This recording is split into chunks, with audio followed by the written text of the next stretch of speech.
Chers frères et sœurs, nous voici encore aujourd'hui, nous allons nous nourrir du pain du ciel, de la manne du ciel. Cette manne que Dieu va faire descendre, cette nourriture miraculeuse. Je vous invite à la consommer, à la manger. Jésus nous dit dans l'évangile selon saint Matthieu chapitre 4, l'homme ne vit pas de pain seulement, mais de toute parole qui sort de la bouche de Dieu. La première fonction du pain, comme dit les psaumes 88, le pain fortifie le cœur de l'homme. C'est ce pain-là qui a fortifié Élie pendant sa marche, lorsqu'il était tellement découragé et qu'il s'est endormi. Il a demandé au Seigneur de pouvoir reprendre sa vie. Dieu a envoyé un ange qui l'a touché. Un corbeau lui a apporté du pain en lui disant « Lève-toi, mange, car la route est longue. » Quand nous mangeons la parole de Dieu, notre cheminement est long, mais c'est la parole de Dieu qui nous donnera un jour de pouvoir les voir, pourvu que nous la mangions. Quand nous mangeons la parole de Dieu, nous la méditons, nous l'accueillons dans notre vie. Elle réalise ce qu'elle dit.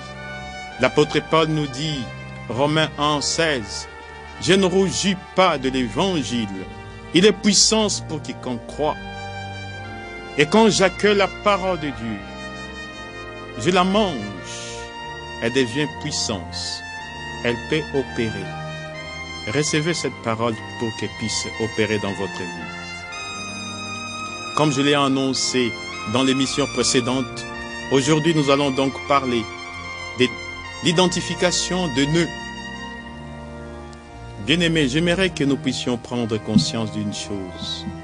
Qui que nous soyons, riches, pauvres, intellectuels ou bien ignorants, tous nous sommes marqués par de nœuds qui nous paralysent. Cela relève de l'imperfection même de la nature humaine. Nous sommes marqués par le péché. Nous avons besoin de la rédemption, comme dit l'apôtre Paul dans l'épître aux Romains. Toute la création gémit dans les douleurs de l'enfantement. Elle n'est pas seule. Même nous qui avons reçu les prémices de l'Esprit, nous gémissons intérieurement en train d'attendre notre Rédempteur. Avant de vous parler de l'identification de nœuds, j'aimerais d'abord vous parler de l'origine de nœuds. Il me semble qu'il y a des origines. La première origine d'abord, ce sont les démons qui peuvent produire le nœud au-dedans de nous. Deuxième origine, c'est le péché de l'homme. J'aimerais d'abord vous parler de démons. Comment est-ce qu'ils font pour produire de nœuds, pour produire de chaînes, des liens au-dedans de nous qui nous rendent esclaves, qui font que nous ne pouvons pas vraiment être libres. Et pourtant, c'est pour être libres que le Christ nous a pleinement libérés. Ces démons, ce sont des esprits désincarnés. Les premiers ennemis de l'homme, ce sont des anges déchus qui sont rebellés contre Dieu, qui se sont associés à Satan dans sa rébellion contre Dieu. Le père de l'Église raconte cette histoire. C'est en quelque sorte un midrash. Prochainement, je vous expliquerai ce que c'est un midrash. Un jour dans le ciel, Dieu a voulu mettre les anges à l'épreuve. Les anges dans le ciel, ils sont dans l'adoration, la louange de Dieu, de manière permanente. Dieu avait voulu les mettre à l'épreuve. Quelle a été cette épreuve? Dieu a enlevé les voiles. Dans le ciel, il y avait un grand voile. Et qu'est-ce qui était derrière les voiles? C'était l'homme le plus beau des enfants des hommes, comme dit la parole de Dieu. Le plus humble que la terre ait porté. C'était Jésus dans toute sa splendeur, comme dit la lettre aux Hébreux, le resplendissement de la gloire de Dieu, l'icône de sa substance divine. Il était tellement beau. Et une voix se fit entendre dans le ciel. Celui-ci est mon héritier. Tous doivent l'adorer. Lucifer qui était convaincu de sa beauté parce que c'est l'archange de lumière. Il est tombé, il est devenu jaloux. Il s'est dit, comment est-ce que moi, en tant qu'esprit, ange, archange de lumière, je pourrais adorer un être de chair? Il s'est dit, non, je vais monter. Je vais renverser les trônes de Dieu. Je prendrai sa place. Et comme ça, tous les anges vont m'adorer. À ce moment-là, lorsqu'il a commencé à planifier, il a commencé à attaquer Dieu. Il y a eu un autre archange dans le ciel qui a poussé un grand cri. C'est ce cri-là qui lui vaut son nom. Qui est comme Dieu? Qui est comme Dieu? Et quand il a poussé ce cri, il était tellement investi d'une puissance extraordinaire de Dieu. C'est Saint Michel archange. Michael en hébreu, mi, c'est qui? Kakmo, comme elle, c'est Dieu. Qui est comme Dieu? Et à ce moment-là, il a attaqué Lucifer. Et tous les anges que Lucifer avait entraînés dans sa rébellion, Michael a eu le dessus sur Lucifer, sur Satan et sur ses anges apostats. Ils furent tous précipités sur la terre. Quand nous lisons les livres de l'Apocalypse au chapitre 12, verset 11, malheur à toi terre, malheur à toi mer. Lucifer, Satan, a été vaincu. Il est venu sur la terre. Et sur la terre, il a construit son royaume. Ce royaume est composé de démons qui sont des anges déchus qui se sont associés à lui dans la rébellion contre Dieu. Ce sont ces démons-là dont je vais vous parler aujourd'hui qui font que nous ayons beaucoup de nœuds qui paralysent notre vie. Bien-aimés, ces démons luttent contre l'homme, luttent contre l'Église, luttent contre les œuvres bonnes de l'Église. Ces démons n'ont qu'un seul but, la destruction de l'humanité. Quand Lucifer a construit son royaume, ce royaume a été complètement détruit par la mort et la résurrection de Jésus. Quand Jésus était sur la croix, les royaumes de Satan étaient complètement détruits. Satan et ses anges dessus n'ont pas de royaume.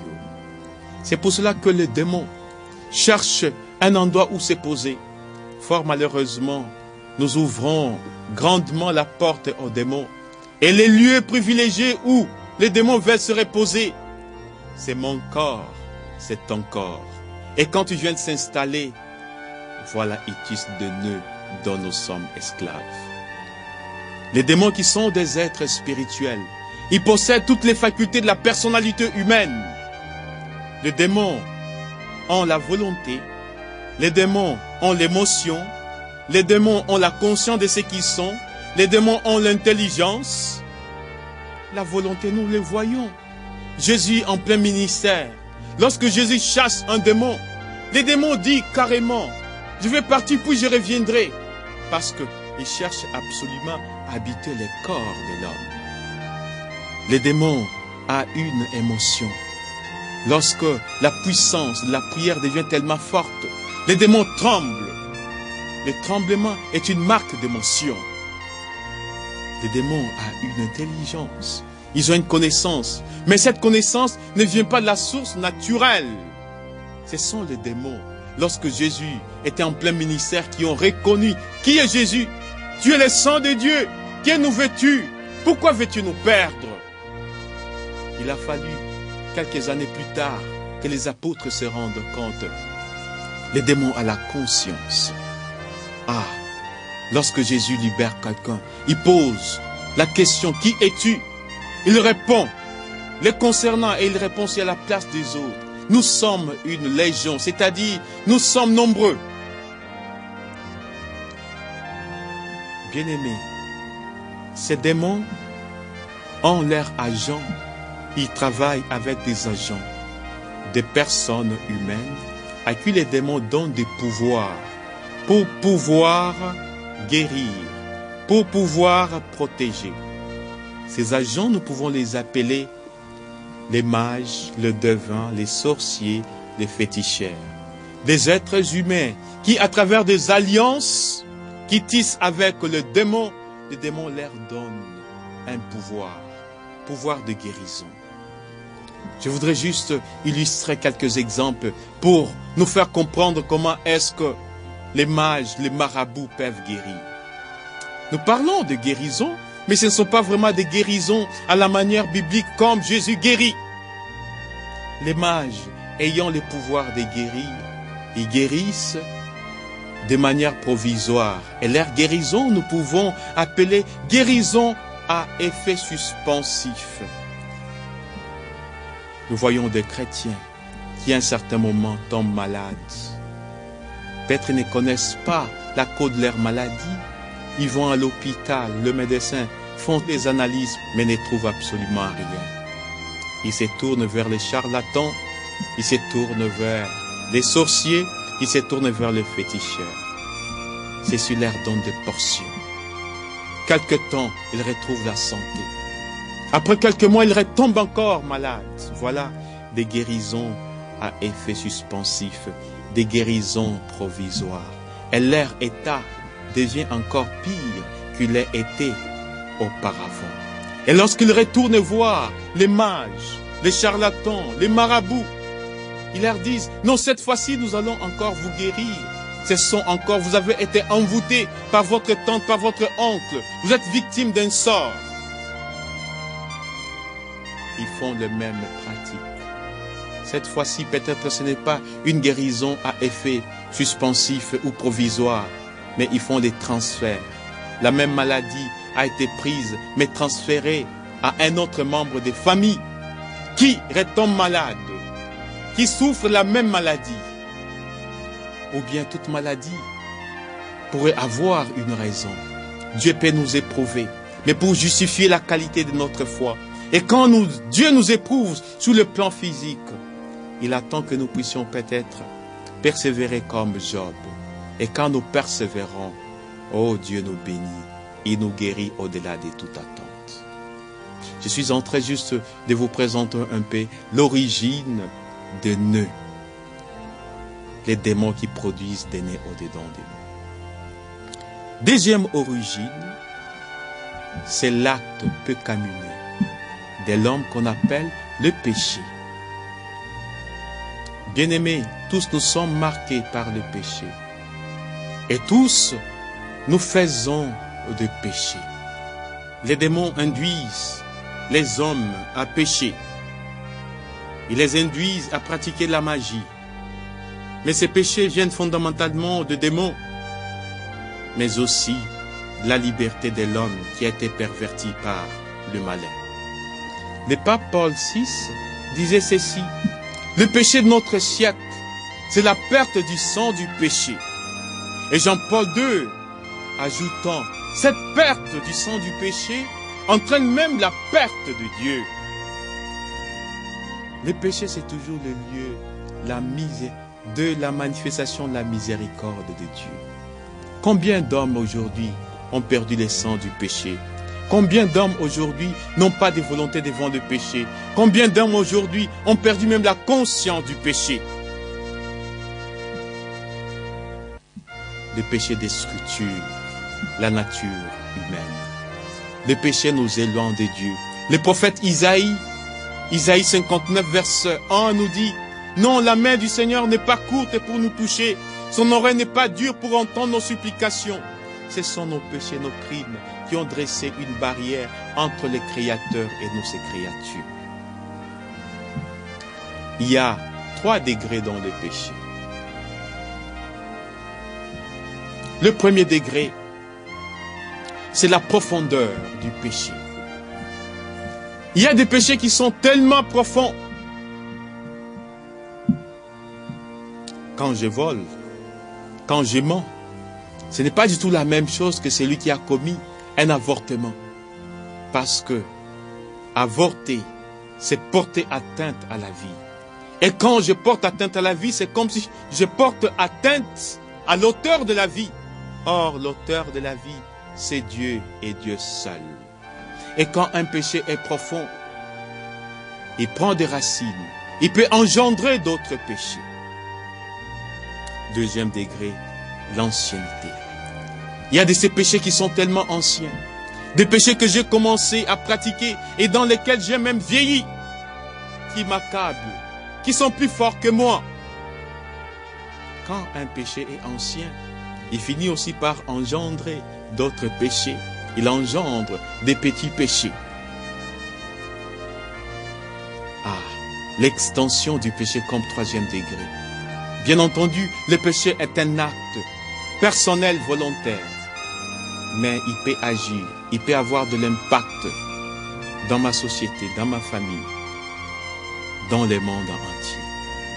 De même que le péché a un écho dans le ciel, le péché a un écho dans l'univers. Quels sont les remèdes aux démons et au péché? Nous avons médité sur la lettre pastorale de l'Avent. Délivre-nous du mal pour que nous puissions entrer dans le royaume de Dieu. Notre archevêque nous fait comprendre que ce mal qui est au-dedans de nous, autour de nous, ce mal sous toutes ses formes, il n'y a que Dieu et Dieu seul qui peut nous en délivrer. Le remède d'abord de celui qui est l'auteur du mal, Satan, le démon, c'est